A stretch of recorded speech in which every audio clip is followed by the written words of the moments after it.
Hey everybody, what we're going to be discussing in this lesson is one of the final lessons that we're going to be looking at with matrices and how we're going to be using matrices and system of equations to kind of interact and solve one another. Uh, and what this is known as is called Cramer's rule. Well, obviously it's named after somebody named Cramer that came up with the process. And what it is, it's a way of using a coefficient matrix of a system of equations and their determinants in a couple of different orientations, and I'll explain what that means when we get into some of the problems. And so we use the coefficient matrix and some determinants of those matrices that we're going to be working with to solve a system of equations. And uh, again, it's just another kind of process similar to maybe the triangularization process that we did before, because we are going to be looking at this with a system of 3 equations and a system of 2 equations. So just a little bit of background here. Obviously, we have a system of equations. This example here is just a system of 2 lines, solve for x and y, where a, B, C, D, and the constants in the positions E and F, those are just the numbers that we would have for some, for whatever they are, positive, negative, whole numbers, fractions, decimals, are just numbers. Well, from the system of equations, we would create an arbitrary kind of, what we have here is an arbitrary matrix, where we would take the coefficients, the values that represent A, B, C, and D, and we would turn those into a matrix. So we're not going to make an augmented matrix at this point. We're just looking at the coefficient matrix. Now, the coefficient matrix, what we're going to be doing with it is we're going to be looking at some determinants. Okay, so the first thing that you're going to do, what this slide is kind of telling you here, the first thing that you're going to do is from the coefficient matrix,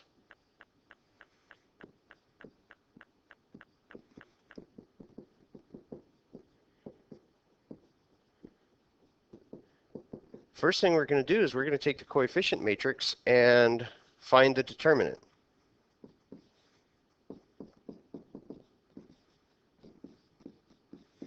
We're going to find the determinant of the coefficient matrix first, and then what we're going to do is we're going to create a couple other square matrices so that we could find what their determinants are as well. So what we're going to do is we're going to take the basic coefficient matrix and we're going to change it just a little bit. We're going to change it in such a way that will allow us to solve for our variables, in this case x and y. So I'm going to take the first column of the coefficient matrix and I'm going to replace it with the constant values where those were the answers to the 2 equations. And the B and the D column, this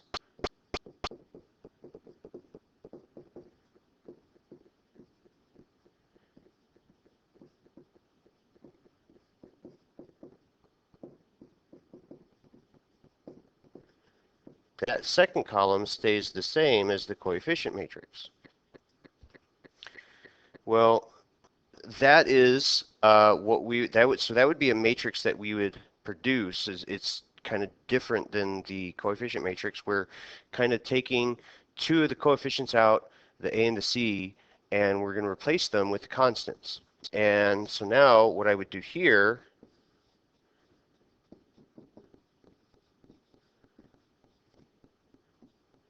I'm going to find the determinant of this new matrix, and that's going to be something that I will use to help me find the value of x.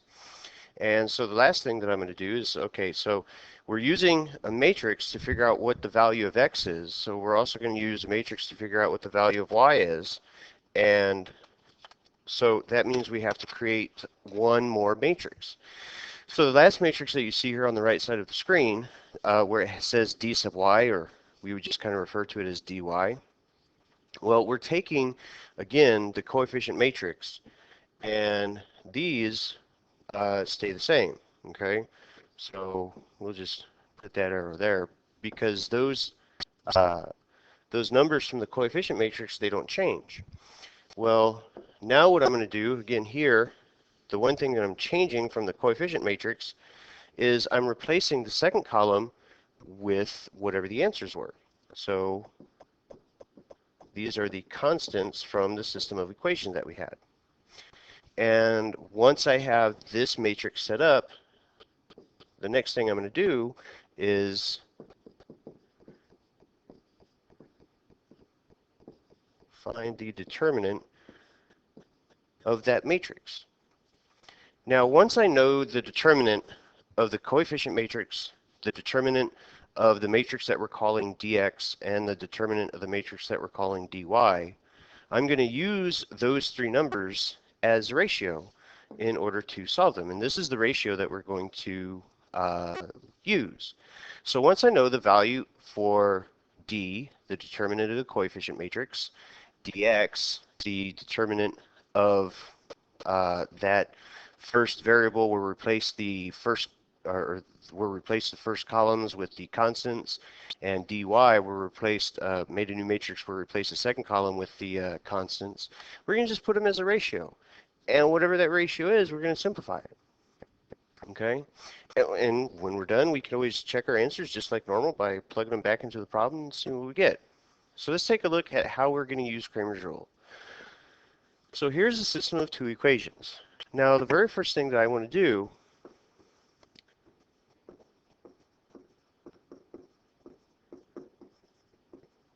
not the constant matrix, I'm writing that backwards. The first thing I want to do is make a coefficient matrix. So coefficient matrix. So the coefficient matrix in this case is going to be a 2, a -3, a 1, and a 4. And this is what I will call D. So now I want to know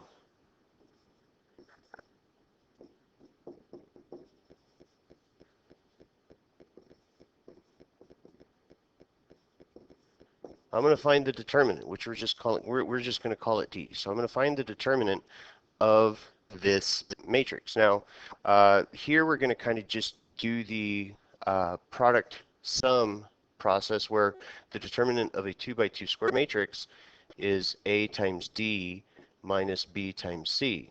So here I'd say D is equal to 4 times, oops, I'm writing that backwards from the letters.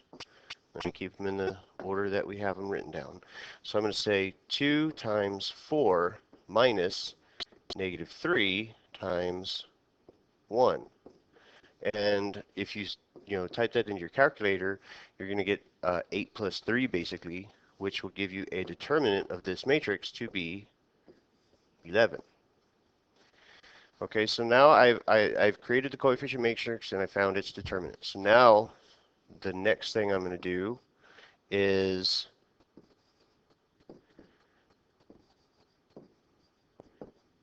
what I'm going to do is I'm going to create the dx matrix, or d sub x, but we just kind of refer to it as dx and forget the sub because it's just more efficient. So the way that I'm going to do it is I'm going to take the coefficient matrix that we had and I'm going to replace the first column with the constant numbers of the system. So the constant numbers of the system are a -9 and a 23. So I'm going to just replace the first column, and the second column stays the same, so -3 and 4. Negative, that doesn't look very negative. Okay, so this is the matrix for dx, or d sub x, however you want to think of it. And so now that I have that, I want to know what is the determinant. So again, we're just kind of doing AD minus BC. So in this case, I'm going to say -9 times 4 minus -3 times 23. And when you type that into your calculator, you're going to get a positive 33. So there's d of x, or not d of x, but dx. And next, write the dy matrix. Now, if you want to write all the matrices first, you're more than welcome to. That's not saying that you have to do it in this order that I'm presenting it. You could have written all three matrices first and then found all three determinants at the same time and gone from there. So now what we're going to do to create the dy matrix, we use the same coefficient matrix, but the last column, the second column in this case, gets replaced with the constants of the equations. So the first column is still 2, 1, and the second column is going to be -9 and 23. So here is matrix dy. Now I'm going to know, now I want to know what is its actual determinant. So again, kind of the same thing, AD minus BC is going to give me 2 times 23 minus -9 times 1. And you type that in your calculator, and you're going to get a positive 55. So now we have the three numbers that we need for our ratios. So I'm going to say x is equal to the determinant of matrix x over the determinant of the coefficient matrix, and y is equal to the determinant of matrix dy and the determinant of the coefficient matrix. So substituting the numbers here, dx was 33, the original determinant was 11, so that means x is equal to 3. And we're going to do the same thing for y. Here we have 55 over 11, so that means the value of y is going to be 5. So those are the two solutions for x and y, and if you want to write them as an ordered pair, it would just be 3, 5. Any version of those three lets me know that, or I'm sorry, any version of those two where you just have x and y separately, or you write it as ordered pair, lets me know that you have the solution to it. Now, that may or may not seem like an easier way of solving a system of two equations, because looking at this one, you might have said, well, I'll just take equation 2 and solve it in terms of x and use the substitution method and figure out x and y that way. So it's not overly complicated what we're doing here, but some may look at this and say, well, I don't know, it seems like it's more work than solving a system of equations by an algebraic approach. But again, this is kind of a window into how we're going to be solving more complicated systems. More complicated systems where you have 3 equations, 4 equations, 5 equations, which become extremely cumbersome trying to do it by hand. And this process is something that can be programmed relatively easily into a mechanical system or a calculator or a computer in order for it to work itself out in a much more expeditious manner than you or I trying to do it by hand. So now we're going to take a look at how Cramer's rule works for a system of 3 equations. And essentially it's the exact same process that we did with the system of 2 equations, but because there's 3 equations, there's just a little bit more work to do. So we are still going to create a coefficient matrix based on whatever the coefficients of the equation is. And we're still going to use the determinants of a few different matrices to see, well, what are the solutions going to be? So very similar to what we did with the 2 by 2 system, I'm going to take the the coefficient matrix, and I'm going to create a matrix called dx, dy, and dz that I will use to find the values of x, y, and z at some point. So just like with the system of 2 equations, we're going to be replacing the columns in order 1, 2, and 3. So for dx, I'm going to replace the first column with the constants. For the matrix for dy, I'm going to replace the second column of the coefficient matrix with the constants. And for the matrix for dz, we're going to replace the third column with the constants. And for each matrix, for the four matrices that you see represented here, we're going to find the determinants. Okay? Once I know the determinants, I'm going to just put them in a ratio that you see down here at the bottom to find the values of x, y, and z again.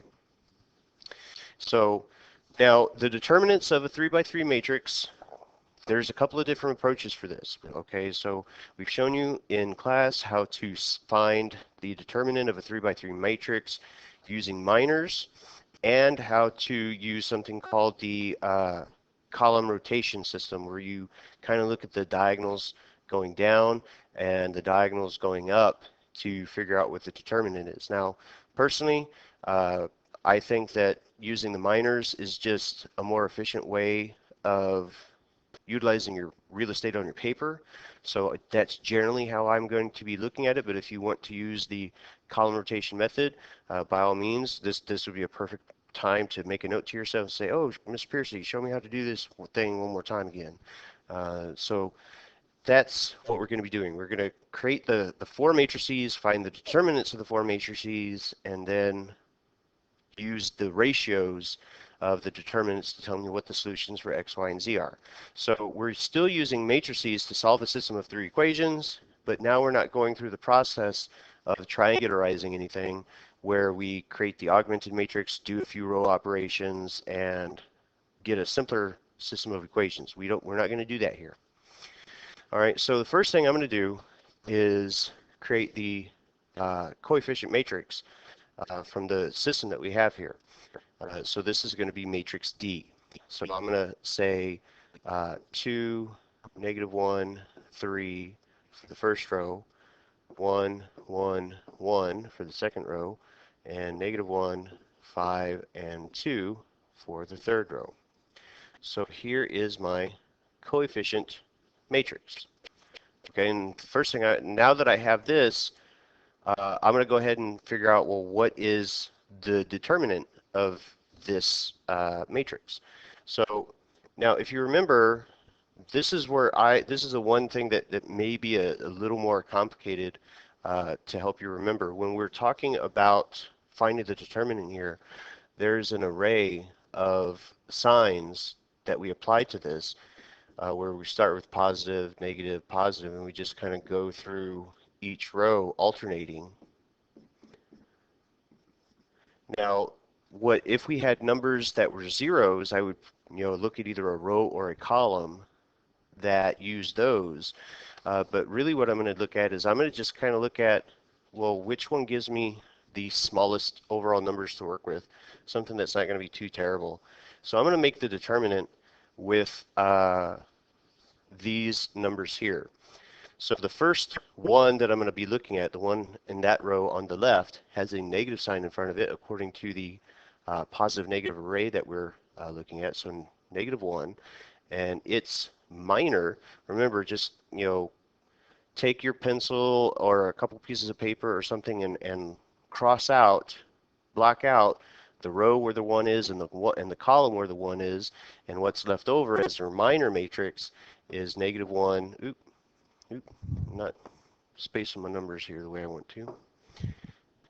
My mind said -1, and I also started to want to write the 3 at the same time. So -1, 3, 5, and 2. And so now I'm going to say +1 according to the signs of the positive-negative matrix array that we have here. And its minor is going to be 2, 3, -1, and 2.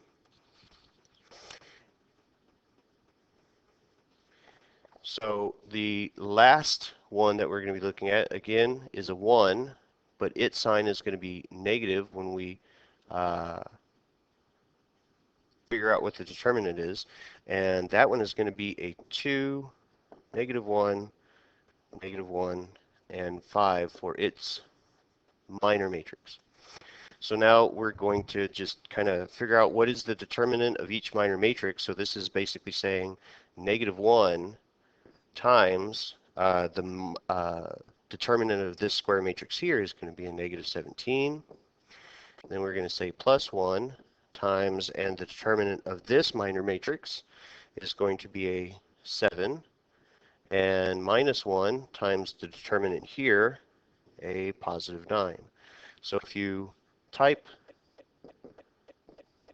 all of this into your calculator, you're going to get 15. So the determinant of the coefficient matrix is a 15. Okay? And I don't remember if I gave myself another thing of, yes, I did. Okay, I'm just making sure I gave myself enough room so I don't have to squeeze everything in here. So now I'm going to find the matrix dx.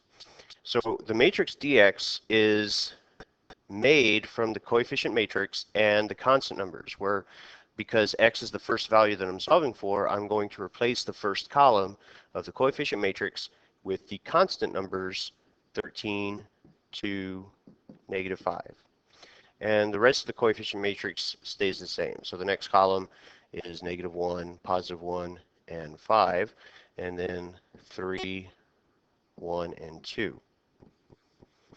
And now that I have that, I'm going to figure out, well, what is the determinant here? And again, looking at the numbers in the matrix, I'm still kind of leaning towards using that middle row to helping me figure out what the determinant is. So we're going to set it up very similar to what we did the last one. We'll have a -2 here, and its minor matrix in this case is going to be -1, 3, 5, 2. The next number would be a +1, where we would say plus the next number, which happens to be a +1. And so its minor matrix is going to be 13, 3, -5, and 2. And then the third number in the row is another 1, so I'm going to subtract that one now. So subtract 1. And its minor is going to be 13, -1, -5, and a +5 for that minor matrix. So find the determinants of each individual square 2 by 2 matrix, and here I'll get -2 multiplied by a -17, and then I'll say +1, and the determinant here is going to be a 41, and then I'll say -1, and the determinant of that last minor matrix is a 60. So when I type all of that into my calculator to simplify it, dx is just going to be 15. And I think I can get one more here. So now let's do dy. So we're going to first create the matrix, and in this case, because y is the second number that we would be solving for, or the second number of an ordered triple, I should say, now we're going to replace the second column of the coefficient matrix with the constants. So the first column is the same as the coefficient matrix, 2, 1, and 1. And now I'm going to replace the second column with the constant numbers, 13, 2, -5. And the last column stays the same, 3, 1, and 2. And now that I have the matrix dy, I want to know what is its determinant. And again, looking overall at the numbers, I still like these overall numbers here in the middle row. They look like they're the smallest ones to work with. You probably could have done the first column as well, but that was just the first one that stood out to me. So that's what I'm going to do it as. So here I'm going to say, again, the first number I'm going to say is a negative. So negative with a +1, -1. And so its minor matrix is going to be 13 and a 3, a -5, and a 2. 2. And so now I'm going to add the next number in the row. So I'll say plus the next number, which is 2. And its minor matrix is going to be 2, 3, -1, 2. And then I'm going to subtract the third number in the row, which is a 1. And its minor is 2, 13, -1, -5. So each individual determinant of those 2 by 2 square matrices will give me, in the first one, I'll get a 41. In the second 2 by 2 matrix, I'll get a 7. And in the third 2 by 2 matrix, I will get a 3. So simplify this on your calculator, and it simplifies to be a negative 30.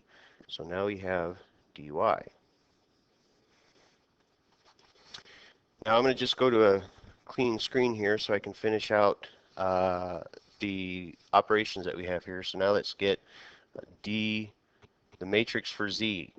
So the coefficient matrix stays the same except for the third column now. So here, when I work this guy out, the first two columns are going to match the coefficient matrix. So I'm going to have a 2, a 1, and a negative 1 here. And then I'm going to have a negative 1, a 1, and 5. And then the third column is the coefficient, or I'm sorry, the constants, which is 13, 2, negative 5. Ooh, let me clean that up just a bit. Negative 5. All right, so now I'm going to actually figure out what is the determinant of this matrix. And I'm not saying that it's always going to work out this way, but again, the numbers that stood out to me as being the ones that I was probably going to want to work with to find the determinant is this guy, is that row right there. So we're still going to use the same approach where I'm going to essentially say take the negative, or take the opposite of the first number, which will give me negative 1 here, and look at its minor matrix. And for that one, I'll get a negative 1, 13, 5, and negative 5. And then I'll add the next number in the row, which is a 1, and its minor matrix will be 2, 13, negative 1, negative 5. And then I'm going to subtract the third number in the row with its minor matrix. And in this case, I will have a 2, a negative 1, a negative 1, and a 5. So find the determinants of the individual matrices, these 2 by 2 matrices here, and I get a negative 60 here, and then plus the 1, and then this minor matrix, this determinant, is a 3, and then minus the 2, and then this minor matrices determinant is a 9. So type all of this into your calculator, and you will get 45. Now I'm really liking these numbers because the determinant of the coefficient matrix was a 15, and the following determinants were all multiple of 15 in some ways. So that's a good indication that I'm going to have whole numbers for my answers, which usually looks pretty good. So to find x, I'm going to say dx over d, which in this case will give me 15 over 15. So x is 1. And then for y, I'm going to say dy over d, which will give me negative 30 over 15. So y is a negative 2. And finally, z is going to be dz over d. So that will give me a 45 over a 15. So that means z is 3. So here are the three answers, or as an order triple, 1, negative 2, and 3. Now, the process that we're doing here is an easy algorithm to kind of understand as far as, well, how are you doing it? And it's something that a computer or a calculator, something that's going to be using a microprocessor of some kind, these can kind of get banged out really quickly. It's much more efficient or expeditious than a person trying to do it by hand. But that is essentially the method that Cramer gave us to solve systems of equations using matrices, and obviously we could use it for bigger matrices, but the more again, the bigger the matrices, the more work involved in finding determinants of larger matrices besides three. Those even in and of themselves can become a little difficult. But anyway, guys, thanks for watching. And if you have any questions about anything that you've seen in this presentation, please make a note of it. Bring it to me whether you see me in class or come to tutoring about it, and I would be happy to work with you about on whatever questions that you have. And we'll see you in class soon. Okay? So take care.